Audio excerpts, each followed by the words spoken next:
Baik, selamat pagi. Assalamualaikum warahmatullahi wabarakatuh. Ya, baik, bagaimana kabarnya teman-teman semua ya, para pejuang tugas akhir ya. Jadi teman-teman, bagi yang sekarang sedang menyusun proposal penelitian ya, ataupun yang sedang akan maju ke seminar proposal ya, saya doakan semoga ya lancar.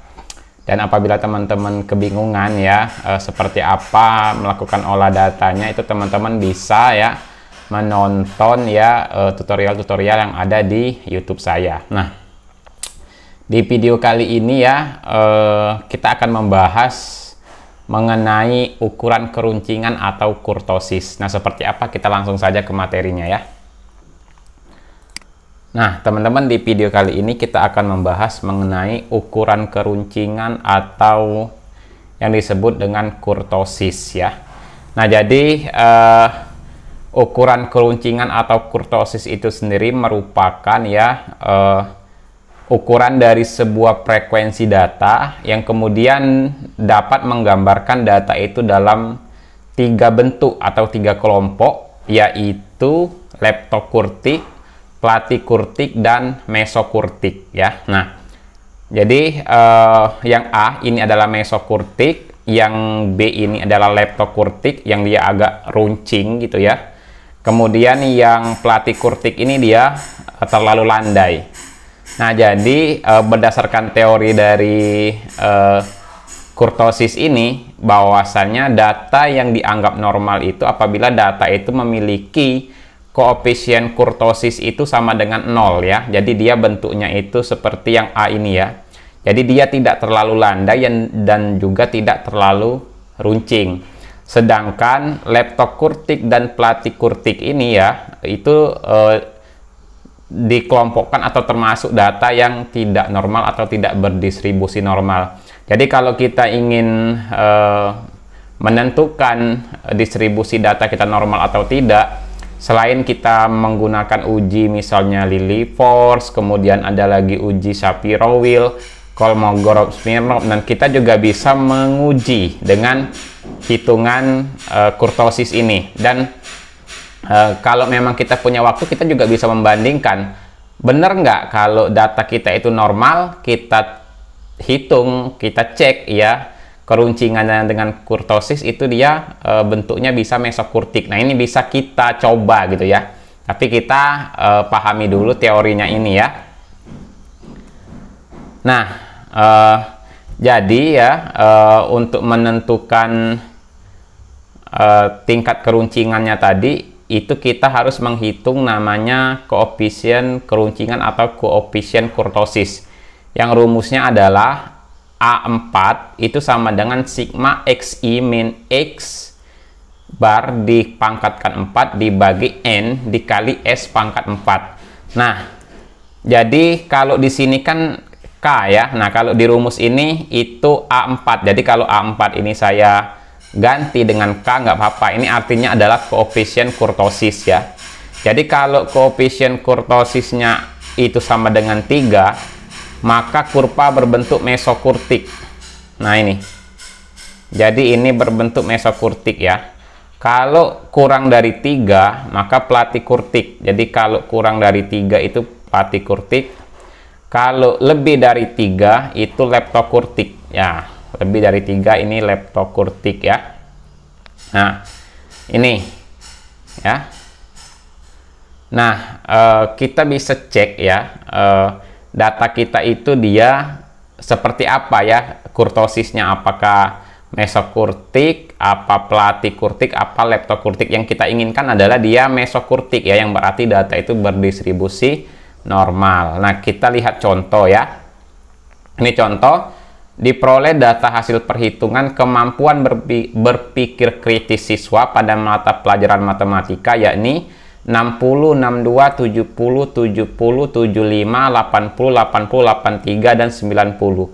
Kemudian tentukan nilai koefisien keruncingan atau kurtosis dari data tersebut.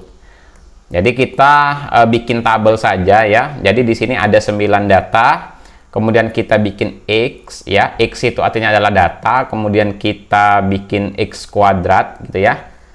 Jadi datanya kita tabelkan, 60 kita kuadratkan 3600 sama ya. Nah kemudian kita menghitung rata-ratanya ya. Nah jadi rata-ratanya kita hitung, baru kemudian kita kurangkan dengan X-nya ini ya. Nah ini kan X min X bar itu adalah kita menghitung rata-ratanya. Jadi kita hitung rata-ratanya adalah, ini kan total ya, total dari X-nya 670. Jadi 670 bagi 9 itu kita dapat rata-ratanya ya. Jadi kalau saya hitung di Excel ya, nih Excel, nah kita biar tahu ya dapat angka ini dari mana ya. Nah ini kan totalnya 670 ya, jadi rata-ratanya itu kan 670 dibagi banyaknya data ada 9 ya. Nah kita dapat rata-ratanya 74,44, sehingga X min X bar ini berarti sama dengan 60 dikurang 74,44, sehingga didapatkanlah dia 14,44 ya. Jadi rata-ratanya itu 74,44. Nah ya, 60 dikurang 74,44 dapatlah 14,44. Itu adalah X atau data dikurang dengan rata-ratanya. Jadi teman-teman di sini memang tidak saya tuliskan, karena saya yakin teman-teman itu sudah bisa menghitung rata-rata gitu ya. Nah setelah kita menghitung X min X barnya, kemudian X min X barnya ini kita pangkatkan 4. Jadi min 14,44 dipangkatkan 4 dapatnya 43,477,92. Kita hitung semua ya, sehingga kita mendapatkan nilai total dari X min X bar pangkat 4 nya adalah 134.103,27 ya. Nah kemudian selain menghitung ini, kita juga perlu menghitung S ya. S di sini adalah standar deviasi atau simpangan bakunya. Jadi rumus dari S-nya itu adalah sigma X kuadrat dikali sigma X dikuadratkan dibagi N dibagi N min 1. Sigma X kuadrat itu 506.058, 50.658 atau 5658 ini dikurang sigma X dikuadratkan. Sigma X-nya 670 dikuadratkan dibagi N 9 dibagi N min 1, 9 dikurang 1, sehingga dapat standar deviasi atau simpangan bakunya 9,88. Nah, di sini rumus koefisien kurtosisnya tadi adalah sigma XI min X bar kuad dipangkatkan 4 dibagi N jumlah data dikalikan simpangan baku dipangkatkan 4. Jadi kita dapat simpangan baku, N-nya ada 9. Kemudian total dari X min X bar pangkat 4 nya 103,27, sehingga ya A4 atau koefisien kurtosisnya 103,27 dibagi N9 dikali simpangan bakunya 9,8 dipangkatkan 4, sehingga kita dapat koefisien kurtosisnya adalah sama dengan 1,56 ya.